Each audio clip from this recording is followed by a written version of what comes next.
Estamos aqui com Gabriele Barreto, Eduarda Luiz, Raquel Carmo, Vitória Oliveira. E o tema de hoje é rins em crise. As doenças renais afetam diretamente o estado nutricional do indivíduo, porque causam desequilíbrio hormonal e alterações metabólicas.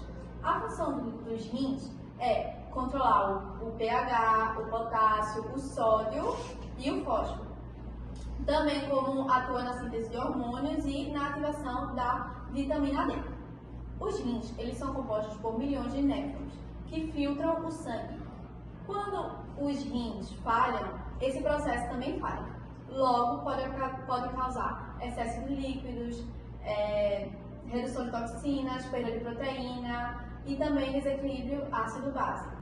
Agora eu vou falar um pouco para vocês sobre a síndrome nefrótica. O que é essa síndrome? Essa síndrome é um distúrbio renal que é caracterizada pela excreção excessiva de proteínas através da urina. Então, uma pessoa que possui essa síndrome, ela vai ter uma urina com espuma, ela também pode sentir dor nos tornozelos e nos pés. E o que é que causa essa síndrome? Ela pode ser transmitida de forma congênita, mas essa forma é mais rara. Pode ser transmitida também através de doenças infecciosas, como hepatite, AIDS, ou também através de doenças sistêmicas, como a lúpus. E outra forma também é geneticamente.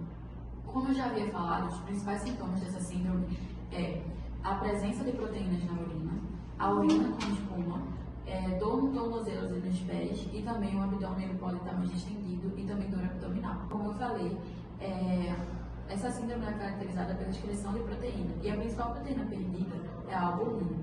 E existem alguns micronutrientes que estão ligados à proteína que também podem ser perdidos, como o ferro ligado à transferina, a vitamina D, que é ligado à proteína ligadora de vitamina D, o cobre, que é ligado à ceruloplasmina, e também o zinco, que é ligado à própria albumina. Então também pode haver uma perda desses micronutrientes.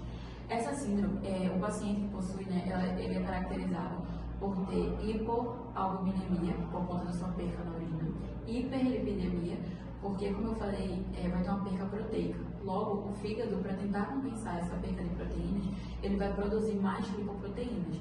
Também vai ter hipovitaminose D e logo hipocalcemia, porque o cálcio ele precisa da vitamina D para ser absorvido no intestino. E também, como eu falei, a proteína, ela está relacionada, na verdade, com ganho, recuperação, formação de massa magra. Logo, o paciente que está perdendo essa massa, ele vai acabar tendo que ingerir mais proteínas, mas isso é para pacientes saudáveis. Para pacientes que possuem essa síndrome, não é necessária suplementação proteica. Na verdade, a recomendação é de 0,8 gramas por quilo para pacientes adultos. Por quê? Porque quanto mais proteína o paciente ingerir, mais catabolismo proteico vai acontecer e mais excreção de proteínas vai acontecer. Então, o rim que já está sobrecarregado, ele vai ficar mais sobrecarregado ainda. Então, não é necessário suplemento proteico. Na verdade, a proteína pode agravar o quadro desse paciente.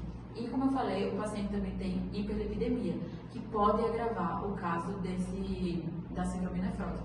Então, é necessário ter precaução para ingerir gordura, colesterol. A recomendação de sódio para esses pacientes é de 2 a 3 gramas por dia, que equivale a 800 a 1.200 miligramas de sódio diário. Uma recomendação nutricional para esses pacientes é que eles consumam menos gordura, consumam menos sódio, alimentos industrializados, embutidos e enlatados, que eles consumam proteínas com alta biodisponibilidade, como ovo, leite, peixe como salmão, sardinha, alimentos mais in natura. E a estratégia individualizada, porque assim, temos que olhar os exames bioquímicos do paciente, é que se caso ele tenha déficit de alguma vitamina, por exemplo, as vitaminas lipossolúveis ou de ferro, vitamina D, pode haver suplementação. Mas isso não vai ser recomendado para todos os pacientes, porque, como eu falei, é uma estratégia individualizada. Então, é preciso examinar cada paciente para saber se vai ser necessário ou não suplementação. Continuando, eu vou falar sobre o papel do nutricionista no diagnóstico e no tratamento das síndromes nefrótica e nefrítica, que é um tema muito importante quando falamos de saúde renal. O nutricionista tem um papel essencial nesses casos. Ele começa com uma avaliação completa do status nutricional do paciente, usando ferramentas como a bioimpedância, exames laboratoriais e análise da alimentação completa do paciente, que essa é a etapa que vai ajudar a identificar as lacunas, como perdas de proteína, retenção de líquidos e possíveis alterações metabólicas.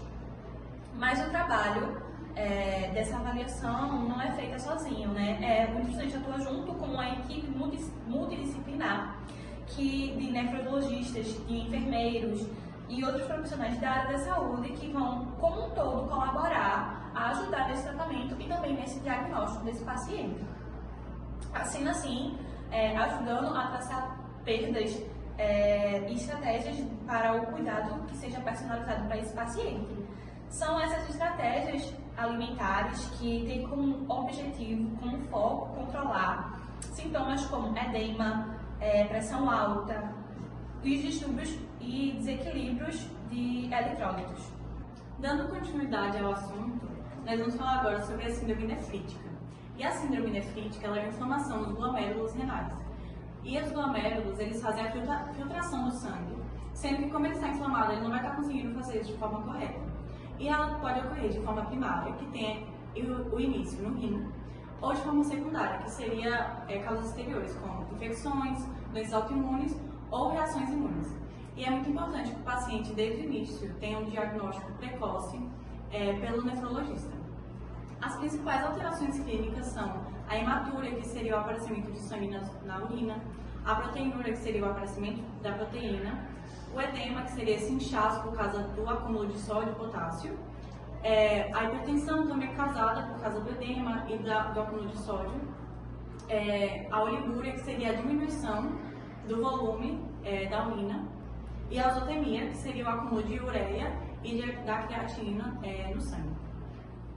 E as principais alterações nutricionais associadas seria essa retenção do sódio e do potássio, a desnutrição energética proteica, a hipertensão e todas essas outras questões que eu já falei anteriormente. É muito importante na conduta nutricional que o nutricionista ele faça uma conduta personalizada, individualizada, que ele entenda toda essa parte que o paciente está passando de forma individual, para que ele possa seguir uma conduta de cada forma, dependendo de cada paciente. É muito importante que o sódio ele seja diminuído, porque ele vai ajudar a piorar a questão do edema, da hipertensão. A proteína é importante que ela também seja um pouco reduzida de 0,6 a 1 grama por quilo, porque esse paciente ele pode ter uma lesão no rim por causa da proteína muito alta.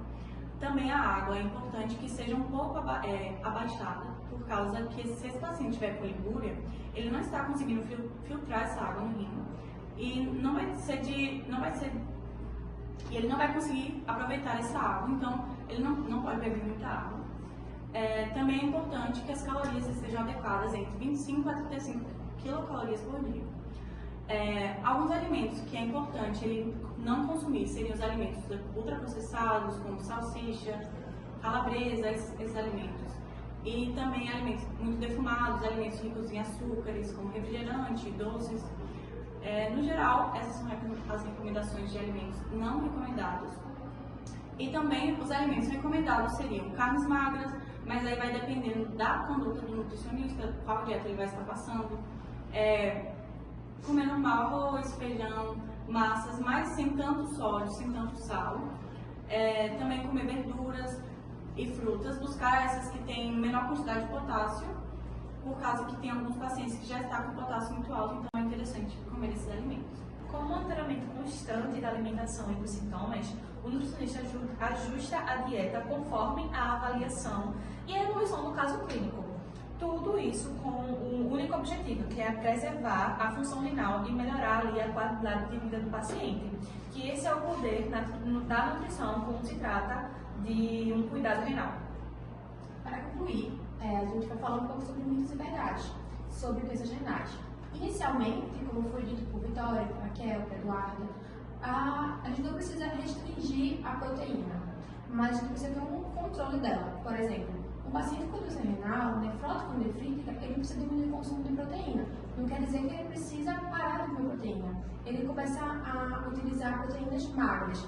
Ele precisa evitar carne vermelha, comer, por exemplo, um frango, um ovo. Ele não pode comer enlatados, como aquela sardinha enlatada, mas ele pode comer uma sardinha, uma tilápia. Sobre alguns temperos que a gente costuma utilizar no nosso dia a dia, eles não podem utilizar temperos industrializados, como aquele do Guedes e outros. Ele precisa usar uma páprica, um açafrão, sempre focar em temperos anti-inflamatórios, sabe? Evitar o coloral, trocar pelo açafrão. Isso é uma escolha do paciente, mas que vai ajudar na qualidade de vida dele e uma alimentação anti-inflamatória. Estamos encerrando mais um episódio do NutriCast. Espero que vocês tenham gostado. Curtam, comentem, compartilhem. Tchau, tchau. Até a próxima. Tchau.